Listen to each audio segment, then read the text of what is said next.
Bom dia, Júlia. Tudo bem? Bom dia, Caio. Tudo bem, sim. Júlia, procuradora do Estado de Santa Catarina, uma das nossas professoras agora do curso também, da reta final de Santa Catarina. Tem aqui algumas aprovações muito importantes. E a Júlia, pelo que a gente estava conversando aqui nos bastidores, tem o perfil de um concurseiro ou de concurseira de sucesso que trabalhava, né? Estava me contando aqui que advogava, enfim. Então, Júlia, a primeira pergunta que eu vou te fazer já é relacionado a esse teu histórico, né, de trabalho que você teve, como é que você conciliou trabalho com estudo, como foi que você decidiu se tornar procuradora, enfim, conta aí um pouco sobre a tua decisão e sobre a tua vida no momento da tua preparação. Bem, na verdade, assim, a procuradoria, né, sempre foi um interesse meu desde da faculdade, ali nos anos finais, quando eu tive a experiência em, com a advocacia. Antes eu tinha trabalhado em tribunais, Ministério Público, e com a advocacia, também na família, né, uma tia, tios meus que são procuradores. Então, comecei a ter esse interesse. E assim que eu me formei, eu tinha esse objetivo. Mas eu estava no escritório, fui contratada como advogada e fui ficando. E eu realmente gosto da advocacia, gostava da advocacia privada, da mesma forma como eu exclusivamente fiz concursos para advocacia pública. Uhum. Mas eu tinha esse interesse. Então, inicialmente houve eu conciliava o trabalho com os estudos. Claro, eu tinha uma conversa assim completamente aberta com o pessoal lá do escritório, com os outros sócios, de que eu estudava. E nesse início eu praticamente fiz a minha base, né? Eu tinha acabado de me formar, então eu tinha uma base da. Você se formou em que ano, Júlia? Foi 2014. Teve uma greve, era para ser final de 2013, né? Mas aí teve uma greve na Federal de Pernambuco, ali no último ano, então a gente. Meio do ano, assim, 2014, mais ou menos. E a Então, preparação para procuradorias iniciou quando? fiz uma base, vamos dizer assim, até 2014, até ali 2016. Fiz alguns concursos, mas assim, sem nenhum êxito, enquanto eu estava no escritório. E foi com a PGE Pernambuco, no ano de 2018, que eu resolvi me dedicar exclusivamente aos concursos, né? E desde Uhum. então, fui aprovada na PGE Pernambuco. Uhum. É, e assim, logo o primeiro concurso que eu fiz, depois que eu saí do escritório. E daí fui fazendo outros. Houve aqui a PGE, PGE Santa Catarina, e fui continuando. Então, assim, desde então, desde que eu saí do escritório, eu continuei fazendo concursos, e o mais recente, né, que foi a PGE Paraíba, que eu Uhum. fui aprovada dentro das vagas lá. Fui já nomeada, Esse da mas Paraíba que você fala é o de o 2021? último. Isso, de Então você. 2018 a 2021. Eu já estava aqui em Aham. Santa Catarina, mas assim, eu sempre disse, até a posse eu não vou parar. E não Entendi. parei. Então, eu fiz a Paraíba, Uhum. fui já nomeada, mas desisti de lá e continuei aqui em Santa. Eu já tinha tomado posse aqui em Santa Catarina, Tá, que foi posterior ao concurso, e resolvi ficar aqui. tá. Então vamos só sistematizar aqui para a informação ficar clara, né? Vamos falar da parte boa. Já a gente fala da parte ruim também. Então Uhum. você tem de aprovação PGE Pernambuco, PGE Santa Catarina e PGE Paraíba, no caso, não é De isso? PGEs. E, claro, algumas PGMs aí no meio. Fiz Curitiba também já fui nomeada. Uhum. Ribeirão Preto, acho que São Bernardo do Campo, algumas menores, assim. Uhum. E em Pernambuco também. Show de bola. E essas aprovações aí entre PGEs e PGMs que passam de 6, né, pelo que você falou rapidamente, aconteceram durante 3 anos, né? 2018 a 2021. Exato, exato. Uhum. Que foi justamente assim, começou com a PGE Pernambuco, foi a minha primeira aprovação, Uhum. fora das vagas, e daí eu digo assim, eu fui galgando cada vez mais posições, assim, Entendi. ficando melhor colocada. Na PGE Pernambuco eu fiquei em 40º e fui mais ou menos nesse nível. Aqui em Santa Catarina foi a 25ª, da mesma forma que em Curitiba, acho que também foi essa posição, de cada ano subia Uhum. 15 posições, em 2021, que foi pós-pandemia ali, né, que eu continuei firme nos estudos, na PGE Paraíba eu fiquei em nono lugar, mas assim, eu estava em sexta porque eu não quis apresentar os títulos, porque como eu estava Não nessa queria ser dúvida, né, nomeada logo, eu né? disse, deixa eu ver se eu caio um pouquinho e não sou chamada logo de cara, mas assim, continuei nas vagas, mesmo sem apresentar os títulos. Entendi. Show de bola. Eu fiz esse histórico para o pessoal enxergar como é que é uma preparação, né? Você se formou em 2014, obviamente que trabalhou ali bem depois da formatura e tal, teve ali um meio que um estudo, pelo que você falou, né? Um estudo mais ou menos. E aí, com o edital, em 2018, você acelerou um pouco mais. Mas perceba que entre a tua formatura e a tua primeira aprovação, passaram-se aí 4 anos, né? Isso. E depois que você engatou a quinta, foram 3 anos colhendo frutos. Entre 2018 e 2021, cerca de 6 ou 7 aprovações entre PGS e PGMs. Show de bola, show de bola. Me conta uma coisa, Júlia. Como é que você fez essa tua preparação de base? Né? O que você estudou? Se estudou livro, se estudou PDF, se viu videoaula? Como é que foi isso?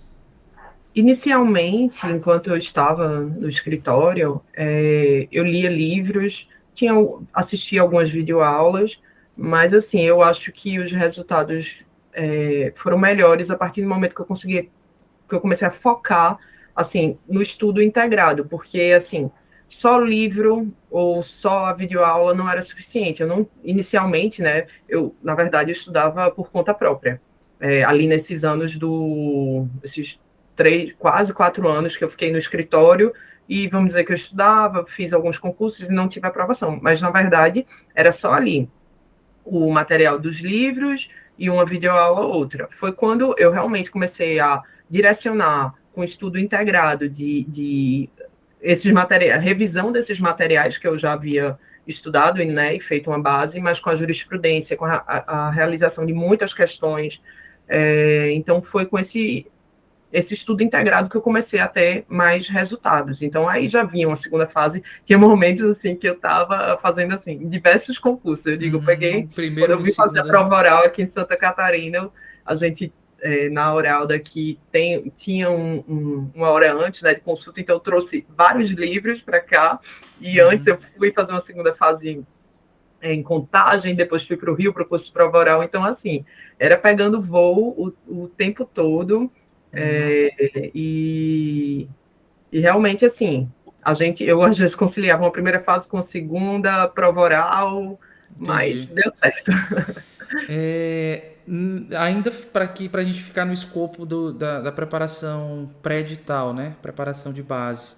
Como é que você encarava o estudo da lei seca nessa preparação de base? Você inseriu de uma forma mais leve ou passava algumas horas à frente do Vadmecum? Como é que você estudou a lei seca nesse momento pré-edital? Na verdade, eu sempre tive eu estudava lei seca, normalmente eu começava no meu dia com ela. Então, assim, eu lia, normalmente eu fazia assim, um estudo seguido, assim, vamos dizer, da Constituição, independentemente das matérias. E quando eu estudava determinada matéria, um ponto do edital, eu também lia a lei seca relacionada, alguns artigos mais importantes, claro. Mas, assim, eu sempre tentava integrar, assim, todo o estudo, mas eu fazia um estudo paralelo, para não perder, sabe? Sempre estar lendo a Constituição, ali revisando o CPC, Código Civil também, que é muito, muito longo e a gente sabe que é o que mais é cobrado é a lei seca, né, nessa matéria. Tu enxergou alguma diferença de preparação pré-edital e pós-edital? Você mudou Eu alguma acho que coisa? pós-edital, meu foco era maior, vamos dizer assim. Eu realmente buscava pincelar, assim, uma maior quantidade de pontos, né, do edital. Realmente não adianta. Eu acho que eu nunca consegui exaurir tudo, né? Tem aqueles pontos, aquela que realmente você vê que não é cobrado. Então, realmente você tem que focar no que importa. Então, assim, a jurisprudência, assim, eu cheguei a zerar o buscador do Dizer Direito, né? Tinha assinatura e sempre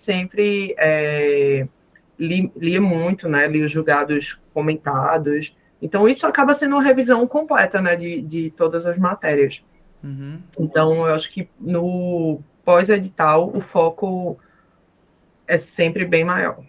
Bem maior. E, assim, Quantidade de eu acho que questões. direcionados são, assim, os melhores. Entendi. Com metas diárias. Me conta uma coisa, Júlia. Questões. Qual o papel das questões na tua preparação?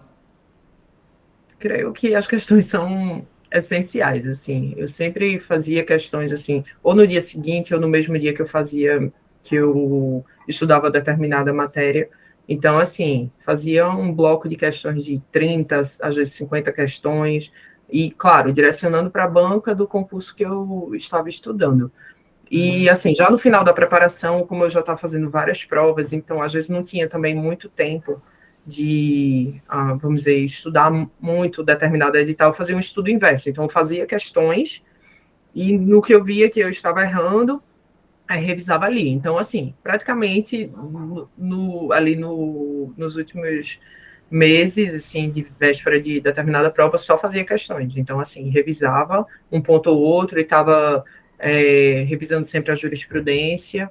Então, eu acho que as questões, especialmente numa revisão, é muito importante. É muito importante, porque você resgata muitos assuntos. Porque, assim, não adianta você ficar lendo e relendo, acaba sendo muito cansativo. E eu acho que com as questões é um estudo mais dinâmico, na verdade. Sim, concordo. Para mim, assim, foram fundamentais, viu? Questões foi a chave que me fez virar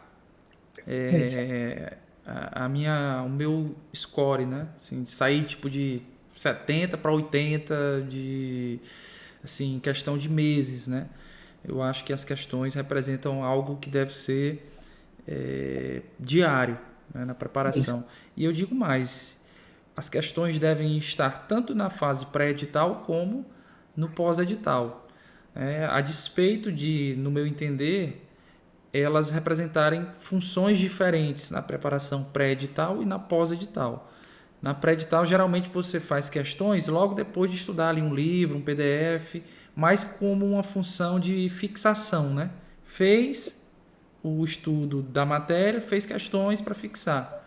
No pós-edital, geralmente você faz questões para revisar, exatamente porque você já estudou ali no pré-edital, né? Mas sim, eu acho também que questões diárias ou quase diárias é fundamental nas duas fases. Júlia, agora vamos aqui para uma parte, já falamos aqui das flores, né? Agora vamos falar aqui um pouco dos espinhos. Você falou que de 2014 a 2018 teve aí um período de reprovações, né? Foram muitas reprovações?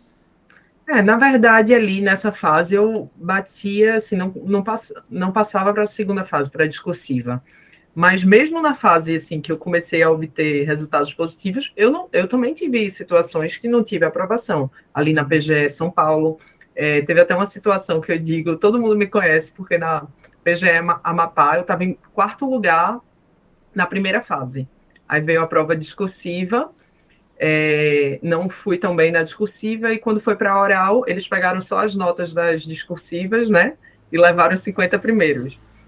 Tiveram outros colegas na mesma situação, a gente fez um mandado de segurança, todo mundo fez a prova oral, e menos eu. Então, assim, eu cheguei a falar com o desembargador, ele disse, doutora, se você tiver que fazer a prova vai ser depois, agora não vou me curvar à decisão dos outros colegas. Ou seja, eu não fiz a prova oral naquele momento, e eu fui na primeira fase eu estava em quarto lugar.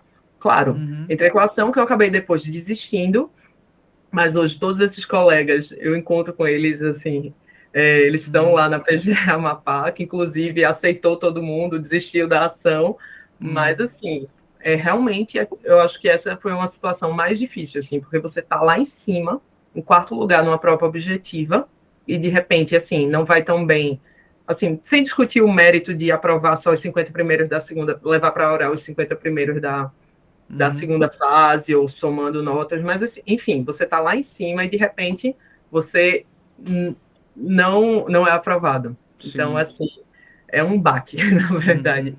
É um baque, mas assim, eu acho que todo concurseiro tem que ter a capacidade de resiliência. E eu digo, a minha segunda fase, que não foi tão boa lá no Amapá, foi uma semana antes da primeira fase aqui de Santa Catarina. E assim, eu vim e eu pensei, não vou, não sei. E assim, minha família sempre me estimulou, disse, não, vai, você está preparada e assim seguir. E hoje eu Isso estou aqui. existe. Se eu não tivesse vindo, sabe? Então, essa capacidade de resiliência, né? De você superar os obstáculos, porque, assim, é muito complicado. E ainda, por cima, lá no Amapá, eu só soube que não estava na prova oral às vésperas, na convocação, porque existia aquela cláusula lá do edital dúbia, né? Que só levaria Uhum. os primeiros da oral ou não, da discursiva, e mas até eu fui para Brasília, eu fiz curso de prova oral, eu tava me preparando para aquilo. E às Uhum. vésperas eu soube, assim, eu soube que não, vai, a juíza mandar de segurança, comprou não passagem. Entendi. Tu pensou em Cara, desistir, Júlia, em algum momento? não, eu nunca pensei em desistir. Nunca pensei em desistir. Sempre soube que seria procuradora, né? É assim, eu tinha aquele objetivo, eu sabia que uma hora o resultado ia vir. Uhum. Ia vir. Show de bola. E, Júlia, me diz uma coisa. Até você romper a primeira fase.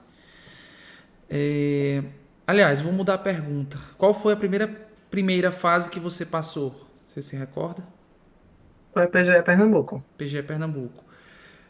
Você enxerga alguma coisa substancial que fez essa virada de chave para o Pernambuco? Porque você É, acumulou reprovações antes, né? Então, assim, isso. o que que rompeu? O que que fez romper a tua primeira aprovação em primeira fase? Eu creio que foi um estudo mais direcionado.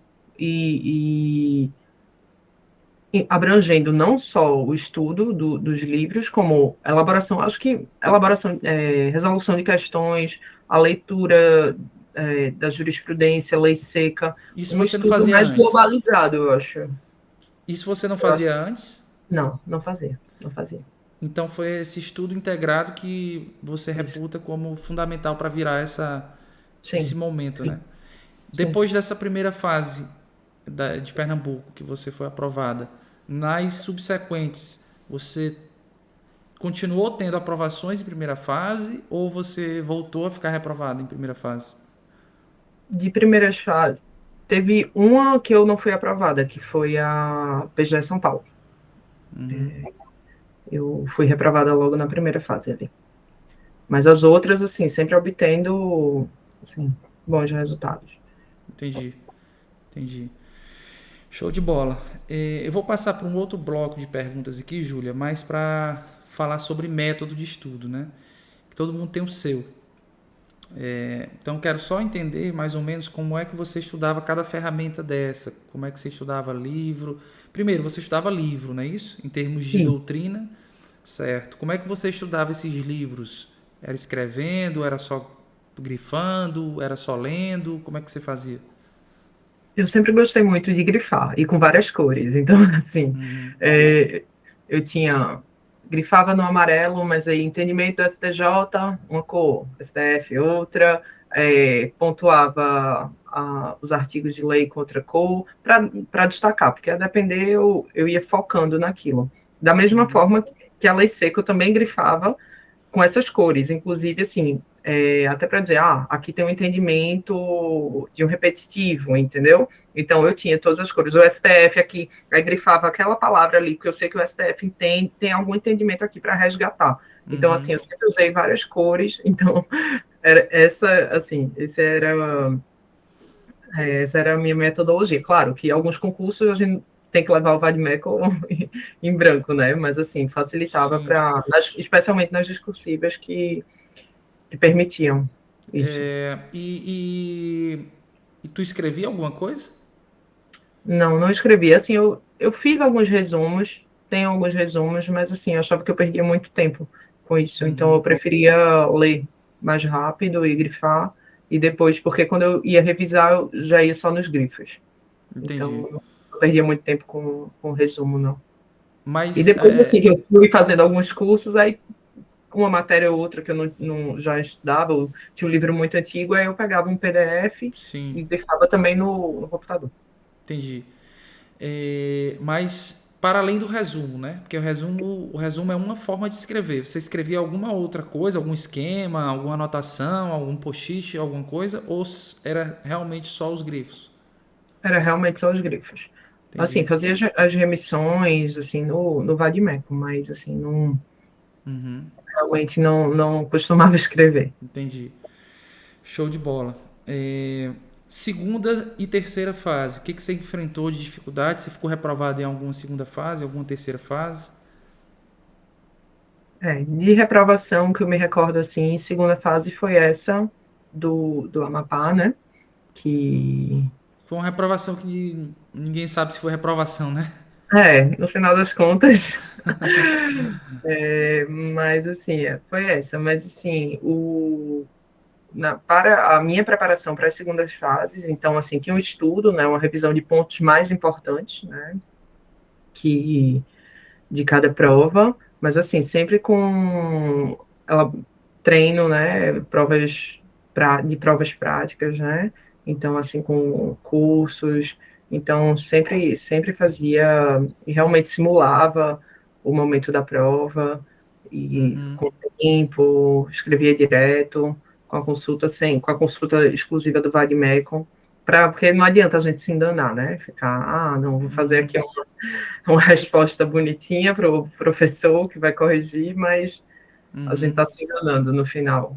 Então, eu realmente simulava e eu acho que a elaboração, né, a execução desses simulados foi muito importante, assim, nessa preparação de segunda fase. E para oral também o treino, né, com colegas ou professores. Show de bola. Você fez cursos de primeira fase também ou só a partir da segunda fase? Só a partir da segunda. Primeira fase, realmente, assim, era mais elaboração de questão, porque foi tudo muito rápido, assim. Quando veio 2018, eu comecei a passar, então eu sempre estava em algum curso de segunda fase, Uhum, primeira, então era um pouco uhum, integrado, assim. Eu nunca, acho que dali para frente eu sempre estava assim em primeira e segunda fase fazendo várias provas. entendi. Entendi. Show de bola. Para esse concurso da PGE Santa Catarina, a gente tem a última pergunta. A gente tem uma disciplina, Júlia, que é a legislação local, né? E para além desse concurso também da PGE Santa Catarina, outros vários concursos têm trazido a legislação local de uma forma mais robusta nos editais, né? Isso às vezes preocupa os candidatos. Qual é a tua experiência com legislação local? O que você fez? Se estudou uma legislação local, por exemplo, esquematizada, ou estudou uma legislação local seca, foi no site lá e baixou? Onde foi que você inseriu essa legislação local? Se perto da prova ou se durante o estudo das disciplinas? Me conta um pouco da tua experiência de legislação local. Vamos lá. Em relação à legislação local, eu sempre deixei para estudar mais de véspera. Nunca, saiu o edital, consta ali um ponto específico, um volume maior. Assim, para mim não adiantava ir lendo, porque ia chegar às vésperas e eu ia ter esquecido tudo. Então eu sempre tirava normalmente 2 semanas e só focava na legislação local. E o que eu disse que eu não anotava, esse era um ponto que eu anotava. Era a legislação local. Eu tinha um caderninho que eu anotava o que eu achava assim mais de diferente, sabe? Isso daqui tem cara de prova. O que você sente, né? Você, quando revisa a lei, que normalmente eu pegava materiais esquematizados, que já tem algo destacado, mas aí o que eu via de importante eu anotava. E depois eu revisava só esse caderninho. E que eram apostas, vamos dizer, minhas, e que sempre deram certo. Porque a gente sente o que a banca vai cobrar ou Sim. não, e com a experiência a gente começa a perceber algo que é diferente, né, em âmbito federal, estadual, ou se houve alguma decisão do Supremo sobre aquele assunto. Então, aí eu ia anotando num caderninho e depois eu revisava. Mas assim, eram e também simulados que os cursos fornecem, né, que normalmente traz a legislação local. Show de bola. Obrigado, viu, Júlia? Obrigada Fico também, feliz Caio. que você esteja aí em Santa Catarina, né? Trocou o sol do Nordeste pelo frio do É, Sul. Mas espero que você estava esteja aqui onde consigo. bem. Tchau, tchau. Obrigado, Júlia. Deus abençoe a Tá bom. jornada. Tchau, tchau, Caio.